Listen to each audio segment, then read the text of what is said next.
വൃശ്ചിക മാസത്തിൻ്റെ അവസാനത്തോടെ പാലക്കാടൻ ഗ്രാമങ്ങളിൽ അങ്ങിങ്ങായി കാണുന്ന ഒരു ഉത്സവമാണ് കതിർ കൂട്ടക്കളം. നെല്ല് കതിര് വന്ന് അത് വിളഞ്ഞ് അത് ഭഗവതിക്കായി സമർപ്പിക്കുന്ന ഒരു ചടങ്ങാണ് കതിർ കൂട്ടക്കളം. പോയ കാലത്തെ കാർഷിക വ്യവസ്ഥയുടെയും ആചാര അനുഷ്ഠാന കലകളുടെയും ഒരു സമന്വയമാണ് ഈ ഉത്സവം. ഇന്ന് നമ്മൾ കാണാൻ പോകുന്ന കതിർ കൂട്ടക്കളത്തിൻ്റെ ഉത്സവത്തിൻ്റെ കാര്യങ്ങളും കാഴ്ചകളും എല്ലാം തന്നെ.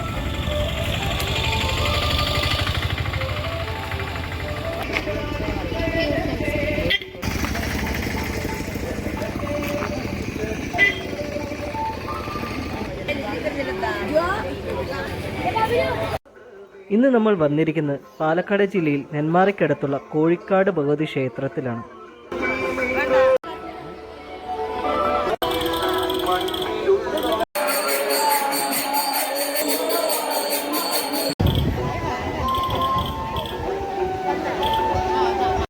ഇപ്പം ഈ കാണുന്ന ആളുകളെല്ലാം തന്നെ ക്ഷമയോടെ കാത്തിരിക്കുന്നത് ഒരു കൂട്ടത്തെ കാണാനാണ് കേട്ടോ. ആ ദൂരത്തായിട്ട് അവരെങ്ങനെ വന്നുകൊണ്ടിരിക്കുന്നുണ്ട്. അവരുടെ കൂട്ടത്തെ നമുക്ക് വ്യക്തമായിട്ട് കാണാൻ പറ്റും.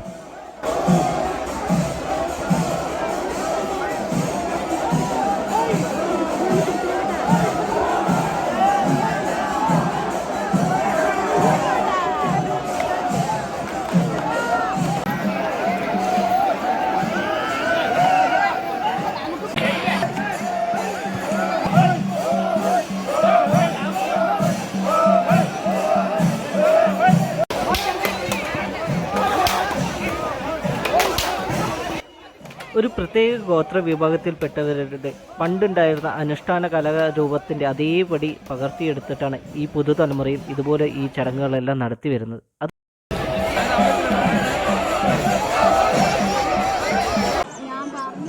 എല്ലാവരുടെ കയ്യിലും ഓരോ മുളവടികളുണ്ട്. അത് കൃത്യമായി ഈണത്തിൽ പാടിയും താളത്തിൽ ചുവട് വെച്ചുമാണ് ഇവരിത് കളിക്കുന്നത്.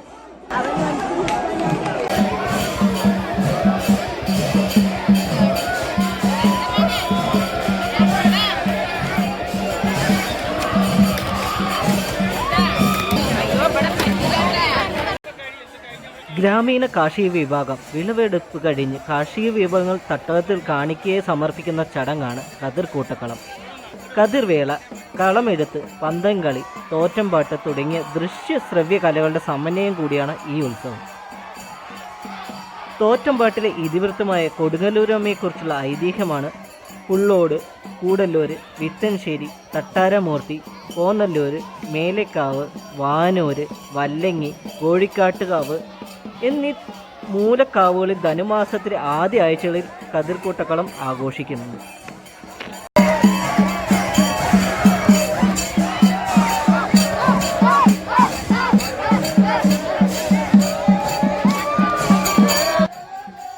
പണ്ട് താഴ്ന്ന വിഭാഗത്തിൽപ്പെട്ടവരായിരുന്നു നെൽകൃഷി ചെയ്തിട്ടുണ്ടായിരുന്നത്.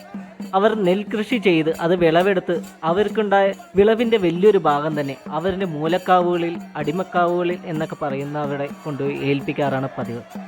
അത് ഇന്നത്തെ ടാക്സിങ് രീതിയുടെ ഒരു പകർപ്പ് തന്നെയായിരുന്നു അന്നുണ്ടായിരുന്നത്. ആ കാലഘട്ടത്തിൽ അവർ ഈ സമർപ്പിക്കുമ്പോൾ അവർക്ക് കിട്ടുന്ന ഒരു സന്തോഷം കൊടുക്കാൻ വേണ്ടിയിട്ടാണ് ഈ പ്രധാനമായും ഉത്സവങ്ങളെല്ലാം തന്നെ നടത്തിയിരുന്നത്. അന്ന് അവർക്ക് അനുഭവിക്കേണ്ടി വരുന്ന ഒരുപാട് ദുരവസ്ഥകളെല്ലാം മറന്നുകൊണ്ട് അവരാഘോഷിക്കുന്ന ഒരു ദിവസമായിരുന്നു. നാടുവഴി തമ്പുരാന്മാരും മറ്റു ഭരണാധികാരും അതുപോലെ തന്നെ സമൂഹത്തിൽ ഉയർന്ന ജാതിയിൽപ്പെട്ടവർക്കെല്ലാമായിരുന്നു അന്ന് ക്ഷേത്രപ്രവേശനമെല്ലാം ഉണ്ടായിരുന്നത്. പക്ഷേ ഈ ഒരു ദിവസം ഇന്ന് എല്ലാവർക്കും ക്ഷേത്ര ദർശനം ഉണ്ടാവും, അവർക്കെല്ലാം ദേവിയെ കണ്ട് പ്രാർത്ഥിക്കാം. ആ ഒരു സന്തോഷം കൂടിയാണ് ഇതുപോലെയുള്ള പല ഉത്സവങ്ങളുടെയും യഥാർത്ഥ ചരിത്രം.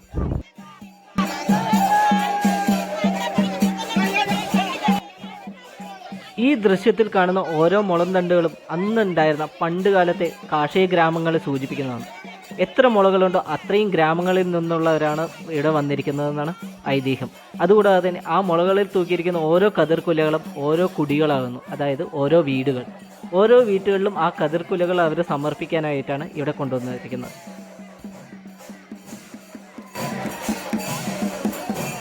നെൽക്കതിർ മാത്രമല്ല ഭഗവതിക്കായി സമർപ്പിക്കുന്ന കോഴിയും കൂടിയാണ് ഇവിടെ സമർപ്പിക്കാറ്. അതായത് കോഴിയെ ഇവിടെ കൊണ്ടുവന്ന് പറത്തി വിടാറാണ് പതിവ്. ആ കോഴി ആർക്കെങ്കിലും ലഭിച്ചു കഴിഞ്ഞാൽ അതിൻ്റെ അടുത്ത വർഷം വരെ കൊല്ലാതെ വളർത്തണം. അതിലുണ്ടാവുന്ന കുഞ്ഞുങ്ങളെ കൊണ്ടുവന്ന് ഈ കാവുകളിൽ വീണ്ടും സമർപ്പിക്കുകയാണ് അടുത്ത ചടങ്ങ്.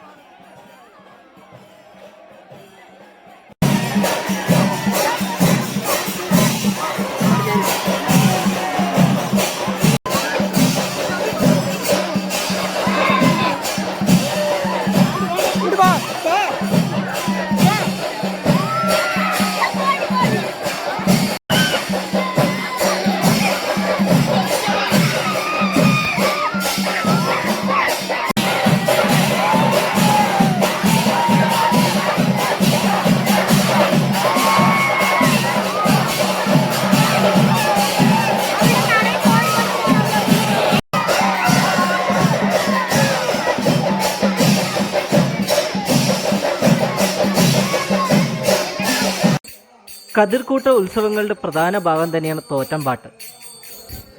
ഭഗവതിയെ പ്രീതിപ്പെടുത്തുന്നതിനായിട്ടാണ് പ്രധാനമായും തോറ്റംപാട്ട് പാടാറുള്ളത്. പലയിടത്തും ഭഗവതി പാട്ടിൻ്റെ ഭാഗമായിട്ടാണ് തോറ്റംപാട്ടുകൾ നടത്തി വരാറുള്ളത്. തോറ്റംപാട്ടിനെ കുറിച്ചുള്ള വിശദമായ ഒരു വീഡിയോ നമ്മുടെ ചാനലിൽ ഓൾറെഡി അപ്ലോഡ് ചെയ്തിട്ടുണ്ട്. അതുകൂടി കണ്ടു കഴിഞ്ഞാൽ വ്യക്തമായിട്ട് മനസ്സിലാക്കാം.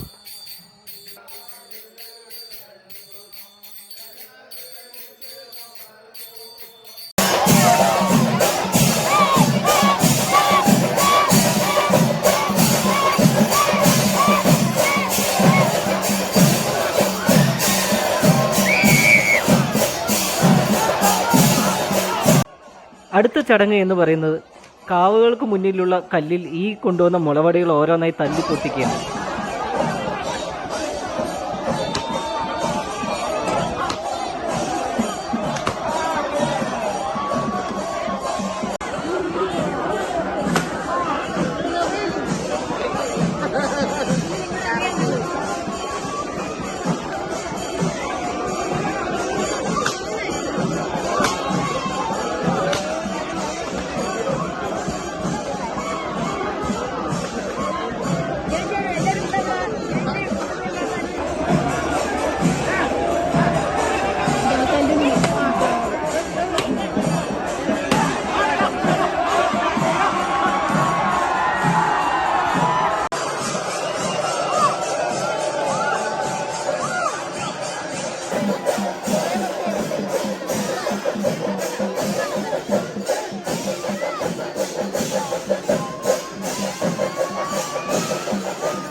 പാലക്കാട് ജില്ലയുടെ പല ഭാഗങ്ങളിലായിട്ട് ഇതുപോലെയുള്ള വ്യത്യസ്തമായ ഒരുപാട് കാഴ്ചകളുണ്ട്. അതുപോലെ തന്നെ ഉത്സവങ്ങളും ആചാരങ്ങളും ഒരുപാടുണ്ട്. അപ്പോൾ ഇതെല്ലാം കാണിക്കുന്ന വീഡിയോസ് ഓരോന്നോരോന്നായിട്ട് അടുത്ത വീഡിയോസായിട്ട് വരുന്നതായിരിക്കും. അപ്പോൾ ഈ പുതിയൊരു വീഡിയോ കാണുന്നതായിരിക്കും. See you then. Bye by.